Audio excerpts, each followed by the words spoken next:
성탄절을 맞아서 오늘 성전에 모인 여러분 가족과 여러분 위에 하나님의 놀라운 축복이 넘치기를 주의 이름으로 축원합니다.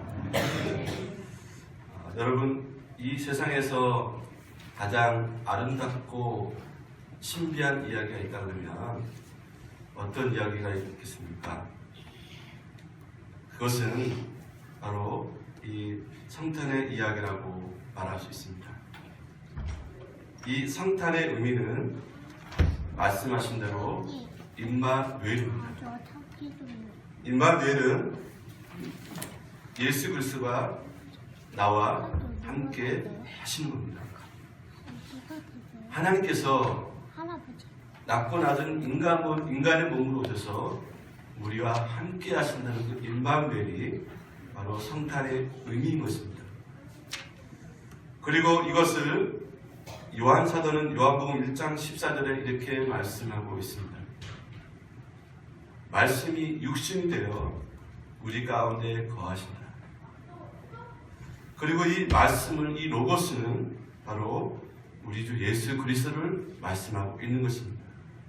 말씀이 육신이 되어 우리 가운데 거하신다. 즉 임마누엘입니다. 우리 주 예수 그리스도가 인간을 구원하시기 위해서 인간이 되셨습니다. 그리고 우리와 함께 하시기 위해서 이 땅에 태어나셨습니다. 이것이 바로 성탄입니다. 여러분, 이것을 다 믿으십니까? 네. 우리가 잘 알고 있는 러시아의 대문호라고 하죠. 톨스토이라는 사람이 그 말년에 그 사상과 행동들을 요약한 단편 소설이 있습니다. 세 가지 의문이라는 책인데요. 이 책에서 다음 같은 세 가지 질문을 제기합니다. 여러분도 한번 답을 해보시죠. 먼저, 이 세상에서 가장 중요한 때는 언제인가 하는 거예요. 언제일까요, 여러분? 바로 지금 현재라고 말하고 있습니다. 자, 그러면 이 세상에서 가장 중요한 사람은 누구일까요? 지금 여러분들이 만나고 함께하고 있는 사람들이 가장 중요한 사람이다, 이렇게 말하고 있더라고요. 그럼 세 번째, 이 세상에서 가장 중요한 일은 무엇이냐라고 질문하고 있는데요. 무엇일까요, 여러분? 지금 현재 내가 만나고 있는 사람에게 선을 베푸는 일이다 라고 톨스토이는 이 책에서 말하고 있습니다. 자, 그러면 우리 그리스도인들, 저와 여러분에게 있어서 이웃에게 베풀 수 있는 가장 최고의 선은 무엇이겠습니까? 가장 중요한 때, 가장 중요한 사람, 중요한 일을 우리가 해야 한다고 그러면 그것은 바로 무엇이냐 하는 것이죠. 바로 하나님의 사랑을 전하는 것입니다. 바로 그 사랑이 성탄으로 우리 가운데 임한 것을 우리가 전하는 것이 바로 가장 아름다운 최고의 선인 것입니다. 또한 이 교회야말로 위로가 필요한 이 시대에 하나님의 사랑과 위로를 나눔으로써 그 사명을 다하는 교회가 되어야 한다는 사실 또한 우리가 잊지 말아야 할 것입니다. 그래서 여러분, 다시 한번 우리 옆에 분에게 이렇게 두 가지 인사하겠습니다. 함께 예배드리게 되어 감사합니다. 저렇게 하실까요? 함께 예배드리게 되어 감사합니다. 또 하나는 소망의 주로 예수님이 이 땅에 오셨습니다. 네. 자, 연말 연시가 되면은 그 어느 때보다도 사랑의 노래, 사랑의 선물, 사랑의 이야기들로 가득한 시기라고 생각을 합니다. 하지만 홍수 때 정말 마실물이 없는 것처럼 사랑의 홍수 가운데 사람들은 진정한 사랑을 찾아 헤매는 것을 보게 됩니다. 찬송가 503장에 보게 되면 이런 찬양이 있습니다. 세상 모든 사랑 없어 냉랭함을 아느냐 곳곳마다 사랑 없어 단식 소리 뿐일세. 여러분, 이 찬양 가사가 요즘은 그냥 그렇게 들려지지 않고 의미 있게 들려집니다. 정말 이 찬송 가사처럼 곳곳마다 사랑이 없어서 탄식하는 소리가 여기저기 들리는 시대에 우리가 살고 있습니다. 가정들이 무너져 가고 있습니다. 왜곡된 성의 문화가 판을 치고 있습니다. 진리가 아닌 비진리가 이 땅을 덮고 있습니다. 그래서 많은 사람들은 우상을 찾아가는 그런 모습들이 우리 가운데 쉽게 볼 수가 있습니다. 이 모든 것들이 참사랑에 목말라 있음을 보게 됩니다.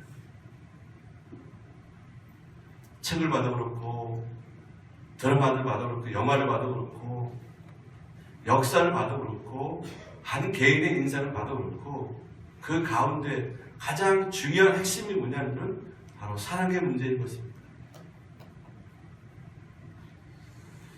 따라서 이 참된 사랑을 찾아 헤매는 이 시대에 우리가 해야 할 일은 과연 무엇이겠는가? 그것은 사랑으로 이 땅에 찾아오신 예수님을 전하고 그 예수님의 사랑을 우리를 통해서 드러내 보여야 할 그런 사명이 우리 가운데 있다고 봅니다.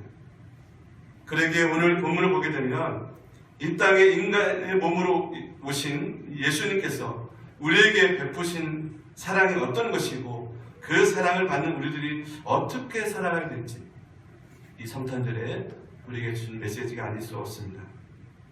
그 첫 번째로는 사랑에 들어오신 예수님은 하나님의 사랑을 우리에게 보여주셨다는 것입니다.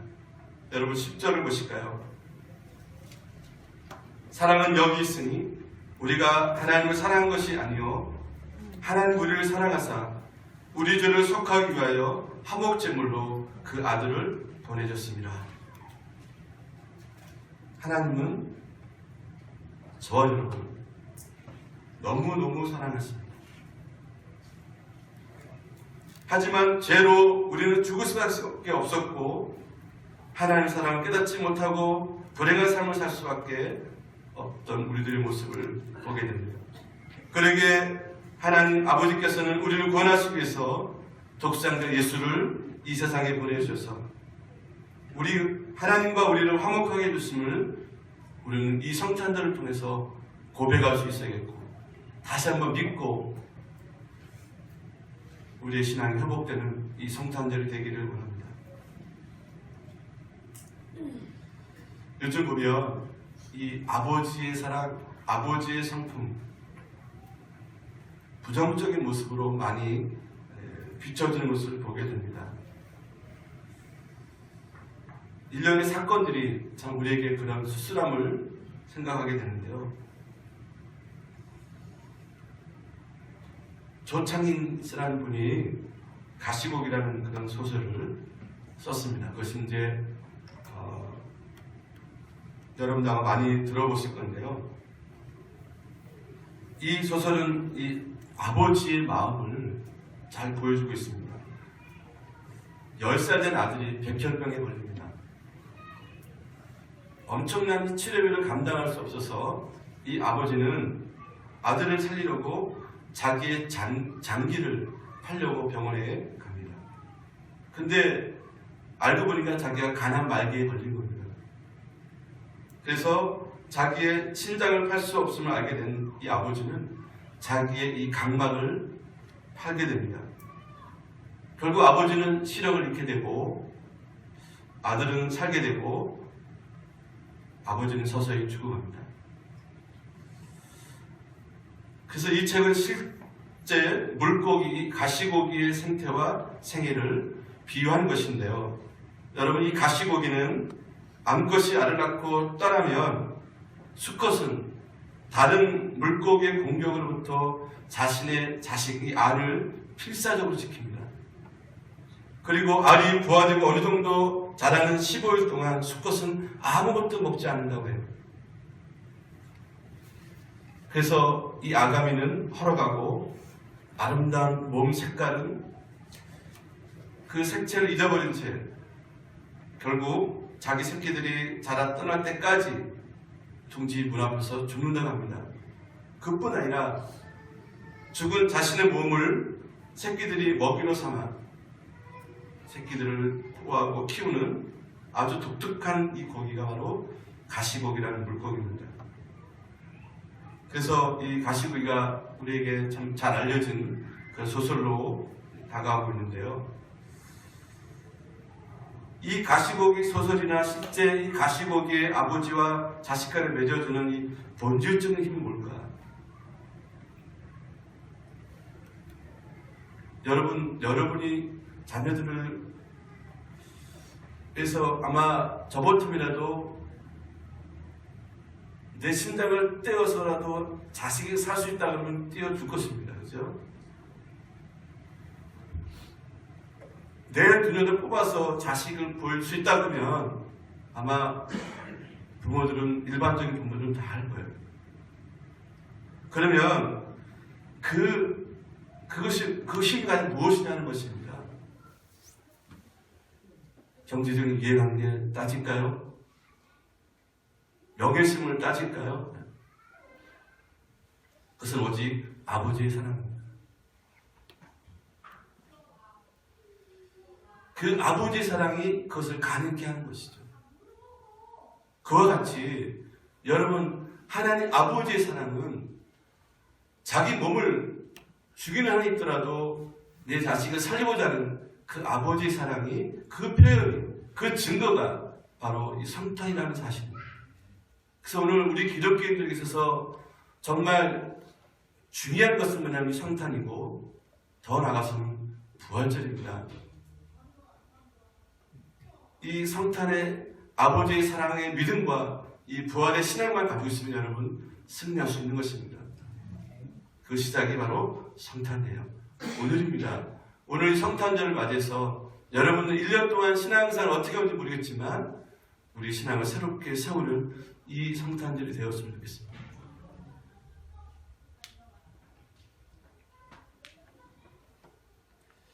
어느 60대 노부부가 성격 차이로 이혼을 했다고 합니다.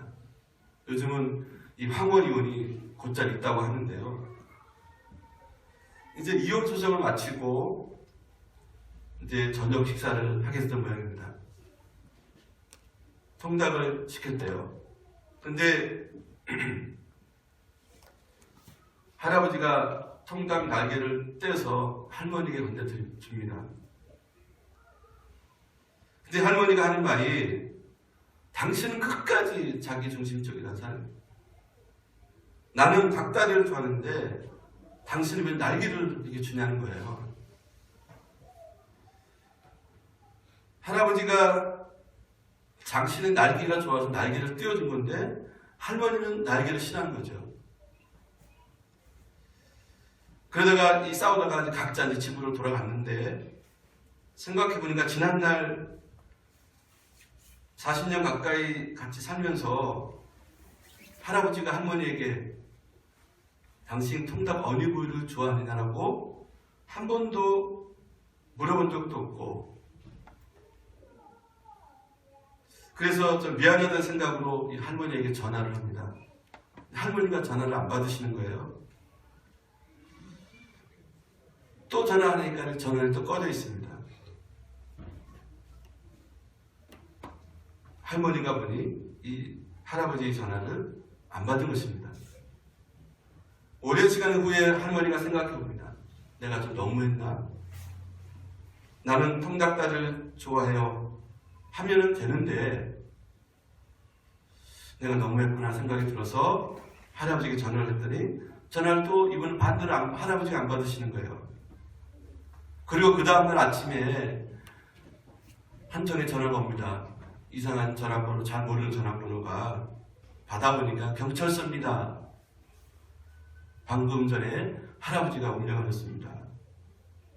그래서 이 할머니 깜짝 놀라서 할아버지한테 남편한테 가보니까 심장마비로 이제 돌아가신 겁니다. 그 손에 핸드폰이 들려졌는데 그 핸드폰에 문자를 눌렀는데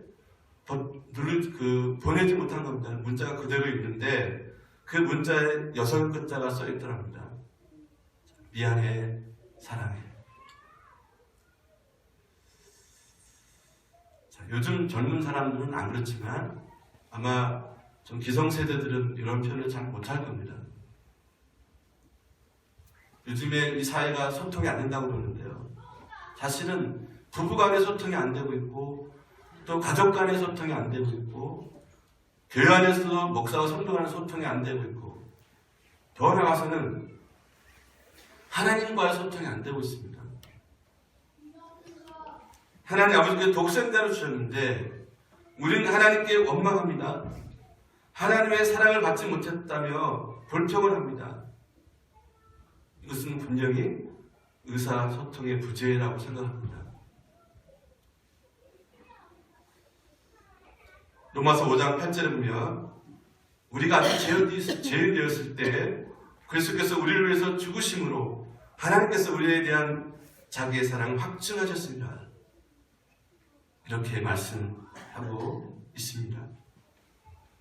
분명히 우리의 그 사랑을 보여주셨고 나타내 보여주셨다는 겁니다. 두 번째로는 사랑에 들어오신 예수님은 우리 삶에 있는 두려움을 내쫓아 줬다고 말씀하고 있습니다. 에덴 동산에서 하나님과 친밀한 교제를 하며 살던 이 아담과 하와는 하나님께서 금하신 선악과를 따먹음으로써 그의 눈이 밝아져서 벌거벗음을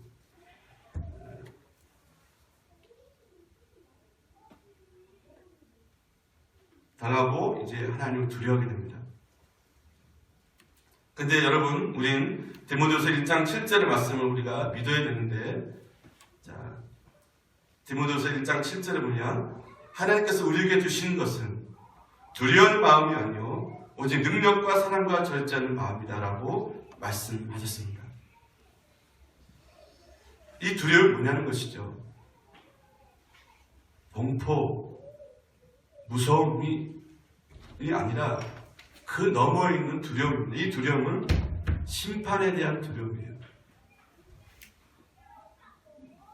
죄를 지음으로 받은 형벌에 대한 두려움입니다.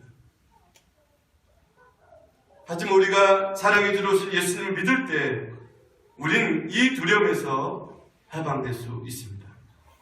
오늘 본문 18절을 보십시오. 사랑 안에 두려움이 없고 온전한 사랑이 두려움을 내쫓나니 두려움에는 형벌이 있습니다. 두려워하는 자는 사랑 안에서 온전히 이르지 못하였느니라.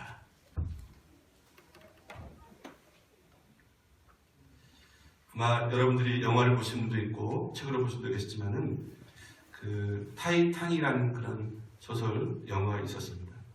1512년에 1517명의 사상자를 내고 이 북대서양에 가라앉은 이 타이타닉호의 침몰 사건, 이것을 영화로 만들어졌고 저도 본 적이 있는데요.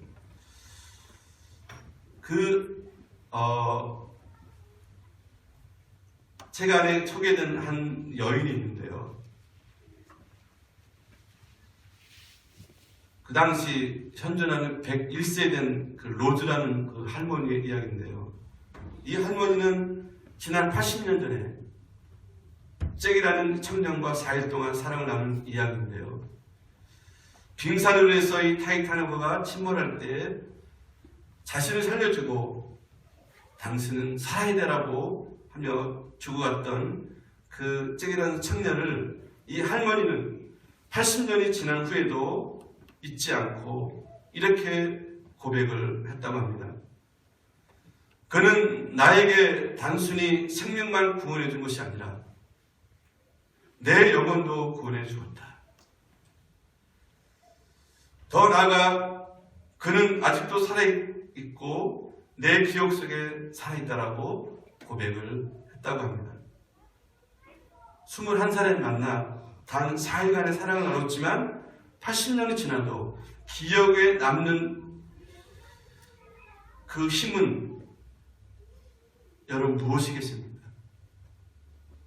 80년이 지난 이 시점에도 그를 그렇게 기억하고 고백하는 그 힘이 뭐냐는 겁니다. 그것은 사랑이에요.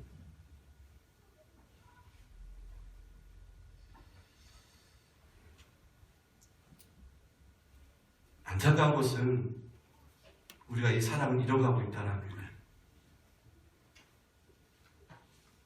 먹고 살기 바쁘고 힘들고 내 코가 석잔데 거기다 여러 가지 사회적인 분위기 또 여러 가지 정세, 문화 이런 모든 것들이 이 사랑을 우리에게 앗아가고 있습니다. 그 서로 미워하고 서로 때리고 죽이고 빼앗고 서로에게 고통을 주고 있습니다.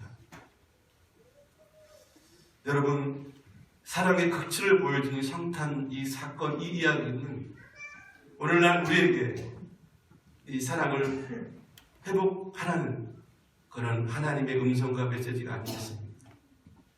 여러분, 내가 좋아하고 사랑하는 사람만 사랑하는 건 누구는 못하겠습니까? 기독교의 정신은, 예수님의 정신은 원수까지 사랑하는 것인데요. 여러분, 골라가며 사랑하십니까? 내가 좋아하는 사람만 사랑하고 이해하지 못하고 용서하지 못하고 그것은 예수님의 이 성탄을 믿지 않는, 아니 믿음이 없는, 믿음을 상실한 오늘의 우리의 모습이 아닌가 싶습니다. 끝으로 이 사랑에 들어오신 예수님 우리를 통해서 이 하나님의 사랑은 우리를 통해서 흘러보내기를 원하십니다. 여러분 11절을 보십시오. 사랑하는 자들아, 하나님 이같이 우리를 사랑하셨은즉 우리도 서로 사랑하는 것이 마땅하다 하셨습니다. 제가 오늘은 책 이야기 많이 하게 되는데요. 헤르만 헤세이라는 사람이 어거스터스라는 그런 책에서 이런 내용이 있습니다. 어떤 부부가 오랫동안 자식이 없어서 기다리고 기다리다가 마침내 기다리는 아기를 낳았는데 정말 온 집안이 경사했고 기쁨이 넘쳤습니다. 그날 밤에 한 신비한 노인이 나타나서 이렇게 말합니다. 이 아이를 위해 한 가지 소원을 받으면 그 소원을 내가 이루어주리라. 그랬더니 이 아이 어머니가 한 가지 소원이 생각해냈습니다. 그것은 뭐냐면은 지금 낳은 이 아들이 모든 사람에게 사랑받는 아이가 되게 해주세요. 그리고 그 소원이 이루어졌습니다. 이 아이는 자라면서 부모님과 천지의 사랑을 받은 모든 사람의 사랑을 받으며 온통 사랑을 독차지하고 살아갔습니다. 그런데 어느 날 이 노인이 다시 나타나서 묻습니다. 이제 만족하느냐? 이 어머니의 생각이 바뀌었습니다. 왜냐하면 이 아이가 자라면서 사랑만 받으니까 자기는 당연히 사랑을 받아야 한다고 생각하는 겁니다. 그래서 이기적이고 자기중심적이고 교만하고 비성숙한 모습으로 살아가다는 겁니다. 그래서 이 어머니는 소원을 받고 말합니다. 이제는 사랑받는 아들이 아니라 사랑할 줄 아는 사람으로 바꿔주십시오. 이렇게 간곡히 요청을 했다고 합니다. 아마 오늘날 자녀를 키우는 저 여러분이 새겨들어야 할 얘기가 아닌가 싶어요. 자, 여러분, 참 행복이 어디 있을까요? 우리는 내 소원이 이루어지면 내가 출세하고 내가 돈을 많이 벌게 되면 행복할 거라고 생각하십니까? 심지어는 내가 병들지 않고 아프지 않고 늘 건강하면 좋겠다라고 생각을 하시나요? 그러나 여러분, 우리는 사랑받기보다는 사랑할 줄 아는 사람이 되어야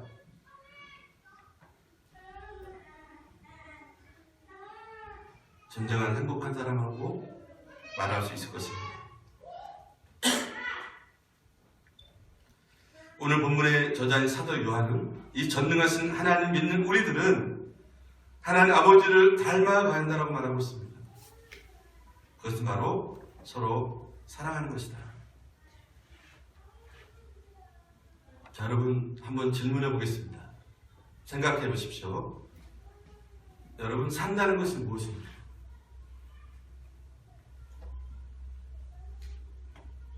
오늘 우리가 살아가고 있는데 산다는 것은 뭘까? 이렇게 말하고 싶습니다. 사랑하는 것이다. 영어로 말하면 to live is to love라고 이렇게 말할 수 있습니다. 산다는 것은 사랑하는 것이다. 근데 우리 살아가고 있는데 사랑하지 않는다는 것은 삶을 포기한다는 걸 얘기하는 것입니다. 여러분, 해가 가기 전에, 아니 우리가 인생이 이제 언제 마감할지 모르는데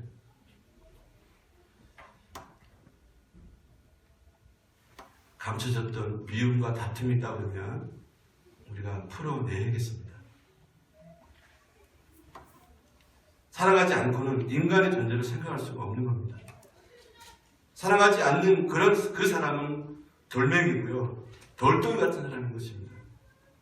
그러기에 인간의 최고의 능력은 돈 버는 일, 집 사는 것, 명예를 가지는 것 등이 아니라 바로 내게 허락되어진 사람들, 이 세상, 이 모든 것들을 사랑하는 겁니다. 사랑하는 일 이상 위대한 능력은 없는 것입니다. 성도의 진보와 척도, 한 성도의 성장의 척도, 한 성도의 성숙한 척도, 한 성도의 성공의 척도는 그 사람이 직분이 뭐냐? 자식이 잘 됐냐, 잘 되지 않았느냐, 헌금을 많이 했냐, 못했느냐, 가 아니라 얼마만큼 사랑하고 있느냐,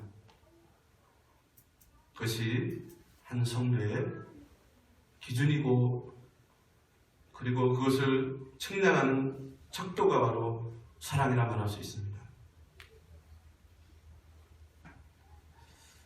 아프리카 속담에 이런 말이 있다고 합니다.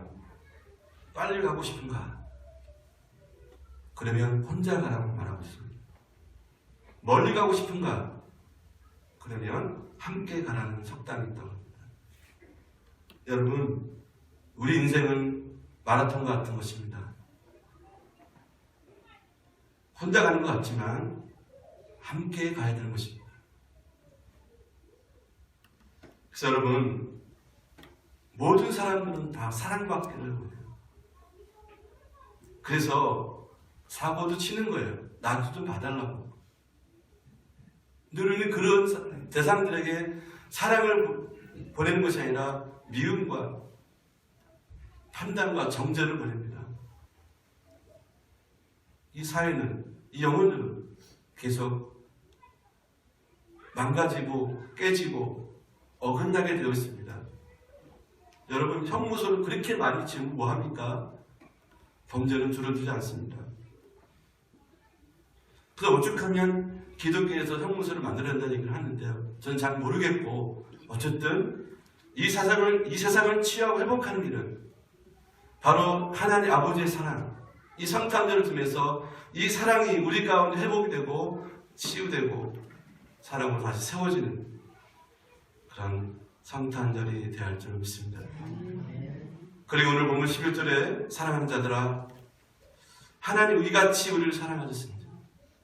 우리가 서로 사랑하지 마땅합니다. 여러분, 그래서 성탄절을 맞이해서 여러분, 우리 모든 한 사람 한 사람이 얼마나 소중한 존재이고, 얼마나 하나님께서 귀하게 보시는 존재이고, 하나님을 사랑한다는 사실을 우리가 머리가 아니라 정말 가슴으로 깨닫고, 이제 그 사랑을 확인하고 그 사랑을 받고 이제 그 사랑을 흘려보내야 되는 것입니다. 누구에게? 여러분이 지금 만나본 사람들에게, 여러분이 지금 함께하고 있는 사람들에게. 다음에 해야지가 아니라 지금 여러분이 함께하고 있는 사람, 그 사람에게 가장 선을 향하는 것이 가장 중요한 것이다 라고 말했던 어떤 소설가처럼 말이죠. 이제 우리가 그 사랑을 흘려보내는 것입니다.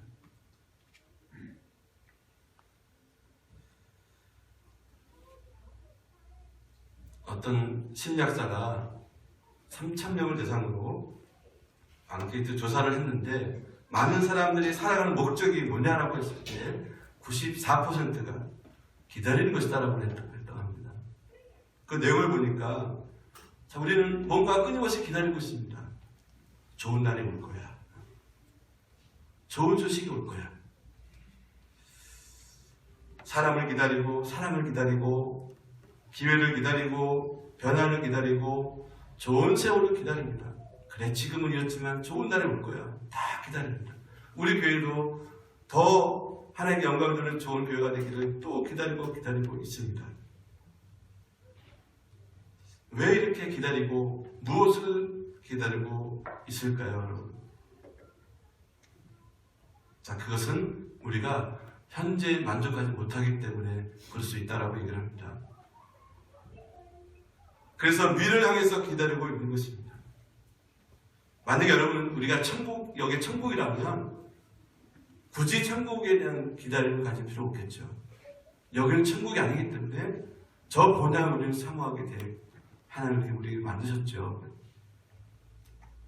자, 그런데 기다리기는 하는데 거기에 합당한 행동이 없다 그러면 그 기다림은 막연히 희망상으로 끝날 것입니다. 자, 우리는 성탄절 이 아침에 예수님의 탄생을 기뻐하고 있습니다. 또한 다시 오실 예수 그리스도의 재림을 기다리고 있습니다. 그리고 이 기다림은 사랑하며 기다리는 것이다. 이런 사랑의 기다림의 능력자들이 되어서 사랑이 들어오신 예수님을 전하고 또 다시 오실 그 예수님을 기다리며 성탄의 큰 기쁨을 드리는 저와 여러분들을 주 이름으로 간절히 축원합니다. 기도하겠습니다.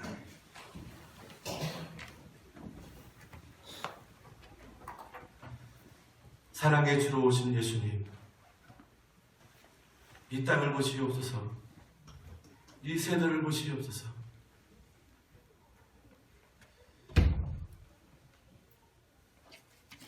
세상 모든 사람 없어 냉랭함을 아느냐, 곳곳마다 사람 없어 탄식 소리라고 했던 찬양 가사처럼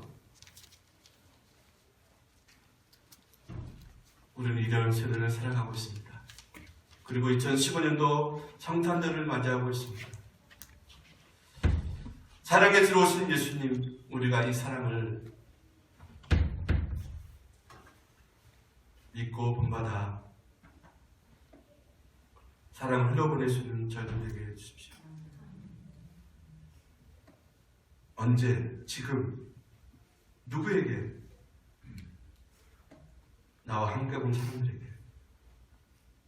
그것을 흘려보낼 수 있는 우리 모두가 다 되어져서 우리의 가정이, 우리의 직장이, 우리의 교회가, 우리의 이 세대가 사랑으로 치유되고 회복되는, 그래서 구원의 역사가 일어나며 하나님 원하는 세상이 이루어지기를 간절히 바라고 원하며 예수님 이름으로 기도 올려옵나이다. 아멘.